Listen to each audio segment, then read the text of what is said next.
아이가 토마토를 너무 안 먹어요. 어떻게 해야 돼요? 이렇게 진료실에서 물어보시는데 피자는 먹어요? 먹는데. 스파게티 먹어요? 먹는데.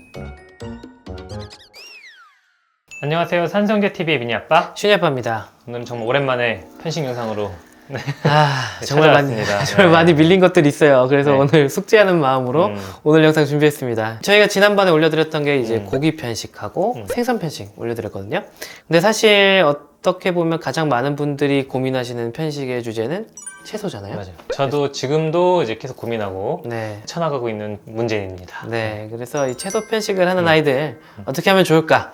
그리고 그럼 얼마나 먹어야 될까? 그런 거에 대해서 한번 오늘 함께 고민해보는 시간 가져보도록 하겠습니다. 저희가 이제 지난번 편식 영상에서도 그렇고 식품 구성 자전거 네. 얘기를 했었잖아요. 거기에서 이제 채소는 굉장히 중요한 식품군 중에 하나죠. 네, 매일매일 먹어야 되는 주요 식품군입니다. 왜냐면 채소에는 다들 아시지만 뭐 비타민이나 각종 무기질도 많이 들었고요. 섬유질도 풍부하기 때문에 이걸 다른 식품으로 대체하기가 어려워요. 그래서 채소는 매일매일 먹어줘야 됩니다. 네, 맞아요. 네, 채소가 뭐가 있는지 조금 잘 아시는 게 도움이 될 것 같아서 제가 자료를 좀 찾아보니까 미국 농림부에서 미국인을 위한 식생활 지침 이걸 내놓는 게 있어요. 이거 5년마다 내놓는 건데 이거 진짜 도움되는 거 많거든요. 왜냐면 미국에는 우리가 흔히 생각하는 백인만 사는 게 아니잖아요. 다양한 인종이 살고 있죠. 네, 그래서 뭐 우리한테도 적용되는 내용이 되게 많아요. 근데 거기서 이제 채소를 뭐라고 분류해놨냐면 크게 5가지로 분류를 해놨는데 첫 번째는 다크 그린, 그러니까 진녹색 채소. 거기는 뭐 브로콜리, 시금치, 여기 신기하게 참나물 영어로 써 있어요. 참나무 이렇게 써 있어요. 그 다음은 이제 빨간색이나 주황색 채소. 거기는 이제 토마토, 호박, 도토리, 당근도 들어가고요. 고구마 이런 거 들어갑니다. 그리고 세 번째 분류는 콩류. 그 네 번째는 전분이 들어가 있는 채소들이 있어요. 예를 들면 뭐 옥수수, 감자 이런 거. 그리고 기타 여기 안 들어가 있는 우리가 잘 아는 것들 무, 버섯, 죽순, 마늘, 뭐 해조류. 오, 해조류가 채소로. 그러네. 우리나라 말고는 다른 나라는 해조류를 잘 구분 안 해놓기 때문에 맞아요. 다 씨위드 이렇게 적혀 있습니다. 이렇게 여러 가지 채소가 종류가 되게 많단 말이에요. 근데 이 채소 종류마다 영양소가 들어있는 게 대부분 조금씩 차이가 있습니다. 그렇죠, 맞아요. 한창 유행했던 것 중에 하나가 여러 가지 색깔을 골고루 먹어야 좋다. 맞아요. 끼를 먹을 때 3가지 이상 색깔의 음식을 먹어라. 네. 그런 얘기도 있었죠. 네, 실제로 뭐 그런 영양분 차이가 있기는 하지만 사실 실제 우리가 살아가는 환경에서 이걸 다 구분해서 정말 몇 끼니 3가지 색깔 이상의 채소를 넣는 거는 불가능해요. 안 되죠. 네, 그런 색깔을 구분하지 말고 제가 말씀드리고 싶은 거는 이 채소라면 그냥 골고루 먹어라. 이렇게 말씀을 드리고 싶습니다. 네. 성인은 뭐 비슷할 테니까 아이들은 나이대마다 이제 먹는 양이나 양이 다르잖아요. 그럼 이 채소류를 얼마나 먹어야 될까요? 네, 이게 또 기준이 되게 많아요. 뭐 하루에 몇 그램 먹어라 이런 얘기도 많고 한데 제가 아까 말씀드렸던 이제 미국의 자료를 기준으로 설명을 드리면 만 1살에서 2살 사이의 아이들은 하루에 한 컵 분량 한 250ml 정도. 그러니까 한 끼에 부피로 따지면 진짜 얼마 안 돼요. 그러네요. 그리고 만 2살에서 만 8살까지는 하루 2컵. 그리고 이제 만 9살이 넘어서 어른까지는 하루에 3, 4컵 정도 먹어라. 한 끼에 한 컵 이상을 먹으면 되는 거죠. 생각보다 우리가 부담을 가질 필요는 없겠구나 라는 생각을 조금 할 수도 있어요. 특히 이제 한식 같은 경우는 채소류가 굉장히 많잖아요. 우리 아이들이 생각보다 뭐 충분히 먹고 있다 생각을 네. 할 수 있을 것 같아요. 네, 특히 이제 저희가 꼭 생야채만 먹으라고 권고하진 않거든요. 뭐 냉동 채소도 요즘 많이 나오잖아요. 그걸 맞아요. 볶음밥에 조리할 때 많이 사용하기도 하고 나물이 말린 채소들이잖아요. 그래서 그런 나물들도 괜찮고 미국 기준으로는 통조림도 괜찮다 이렇게 돼 있어요. 네. 대신에 소금이나 소스를 너무 많이 묻힌 그런 것들은 좀 영양소가 많이 들어있지 않다고 보기 때문에 그런 거는 별로 권장을 하고 있진 않습니다. 네. 아까 형이 말한 것처럼 우리나라의 전통 식사에는 채소류가 되게 많아요. 그래서 충분히 우리나라 전통 식사를 건강하게 한다면 채소를 충분히 섭취하겠지만 우리의 식단이 요즘 서구화가 많이 됐죠. 그런 게 조금 문제인데 왜냐하면 미국인들 중에 90% 정도는 이 채소 섭취 권장량을 못 채운대요. 그럼 우리가 그 식습관을 쫓아가면 우리도 그만큼을 못 먹을 확률이 높은 거죠. 우리나라도 뭐 크게 다르지 않을 수도 있겠네요. 네, 여기서 우리가 좀 고민을 해봐야 되는 거는 아이가 채소를 안 먹는 게 정말 안 먹는 건가? 아니면은 이게 정말 편식일까? 일단 요거부터 고민을 해봐야 될 것 같아요. 네. 그래서 제가 2가지를 말씀드린 거예요. 일단 첫 번째는 우리 아이들이 한 끼에 먹어야 되는 채소 양이 생각보다 많지 않다. 두 번째는 정말 다양한 채소군이 많다.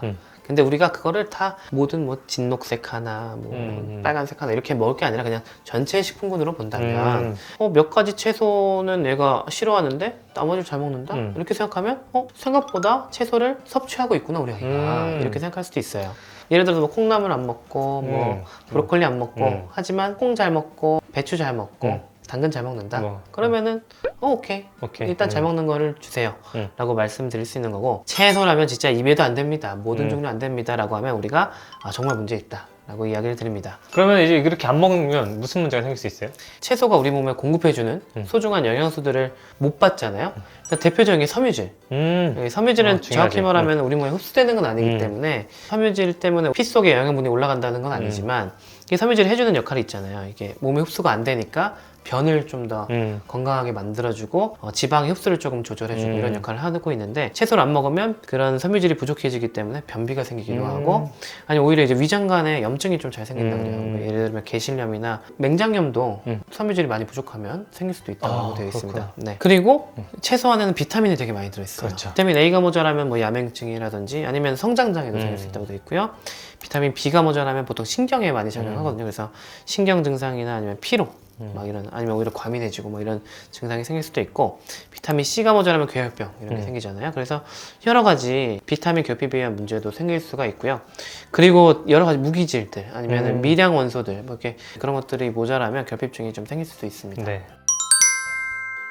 그러면 정말 우리 아이는 야채라면 입에도 안 된다. 어떻게 하면 될까요? 그럼? 일단 어쩔 수 없이 미량 원소나 비타민 같은 경우는 영양제로 보충을 해야 되는 걸 좀 고려해야 될 수 있어요. 네. 그다음에 섬유질 같은 경우는 통곡물 같은 거 있잖아요. 뭐 우리 밥을 주실 때 맨쌀밥 주시지 마시고 뭐 현미밥이나 여러 가지 뭐 조, 귀리 이런 거 섞어서 잡곡밥으로 해서 주시는 방법으로 보충해 줄 수 있고, 과일을 주시면서 비타민이라든지 섬유질 보충을 해주시는 것도 방법입니다. 근데 이제 여기서 주의해야 될 건 과일 주스. 이거는 사실 섬유질은 없다고 봐야죠. 네, 그래서 과일 주스는 섬유질 보충 용도로 주시면 안 돼요. 왜냐면 과일 주스는 보통 즙을 짜는 거거든요. 즙을 하고 나면 남은 건더기는 버려요. 그게 그쵸. 섬유질이에요. 맞아요. 네, 그렇기 때문에 주실 거면 갈아서 주시는 게 좋은데 이게 또 너무 크지 않습니다. 궁극적으로는 이 편식을 극복을 해야 될 것 같은데, 맞아요. 이게 참 부모 입장에서는 참 어려운 것 같아요. 무슨 약을 먹어서 단번에 해결되는 문제가 아니고 되게 몇 달 이상 걸리는, 길면 몇 년 걸리는 장기적인 싸움이거든요. 참 어떻게 해야 될까요? 이 결국 편식을 극복하려면? 매 편식 영상마다 설명드릴 수밖에 없는데, 일단 아이가 왜 그 식품군을 싫어하는지를 좀 파악을 해야 됩니다. 이게 아이들마다 원인이 다 달라요. 그렇죠. 어떤 아이들은 아삭아삭한 게 싫어요. 아니면은 채소 익혀졌는데 그 물렁한 게 싫어요. 그럴 수도 있는 거고, 아니, 빨간색이 싫어요.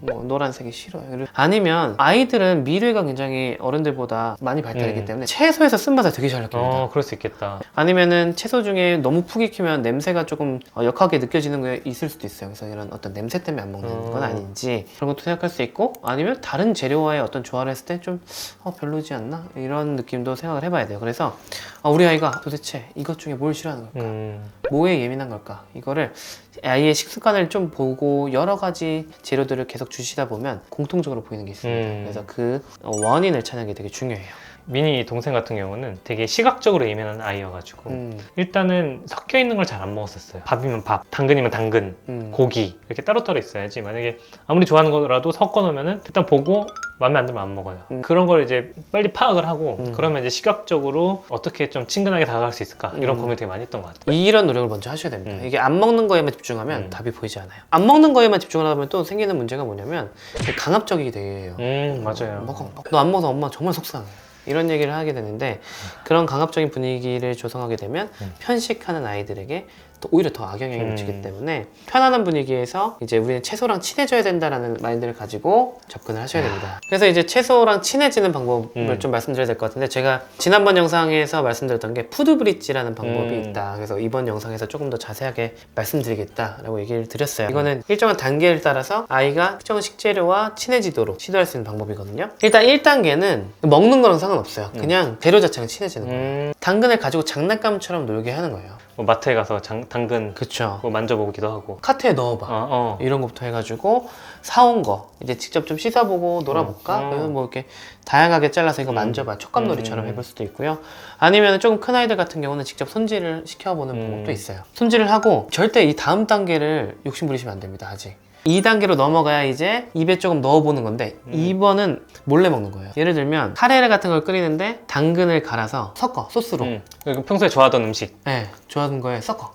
모르게. 보통 이제 소스나 갈아가지고 반죽에 넣어서 빵을 하거나 그런 식으로 그냥 애가 눈에 띄지 않게 그걸 먹는 거예요. 그렇게 하고 나서 얘가 잘 먹는다 라고 하면 그건 뭐냐면 맛을 얘가 싫어하지 않는구나, 익숙해졌구나 라고 생각할 수 있잖아요. 그 다음에 3단계로 넘어갑니다. 3단계는 이제 어떻게 넘어가냐면 여기에 사실 싫어하던 당근이 들어있어. 먹었는데 괜찮지? 그러면 조금만 먹어보자. 여기서 한 식재료의 한 5% 정도 조금만 넣어서 들어가는 건 보여요. 근데 맛은 안 나게. 그래서 3단계에서 소극적으로 노출한다. 이제 몰래 하는 거는 넘어갔고, 그래서 얘가 조금 들어간 건 잘 먹는다라고 하면 이제 4단계로 넘어가서 적극적으로 당근 한번 먹어봐, 이렇게 넘어가는 게 4단계입니다. 되게 설명은 쉽지만 굉장히 어렵고 굉장히 장기적인 플랜으로 가야 돼요.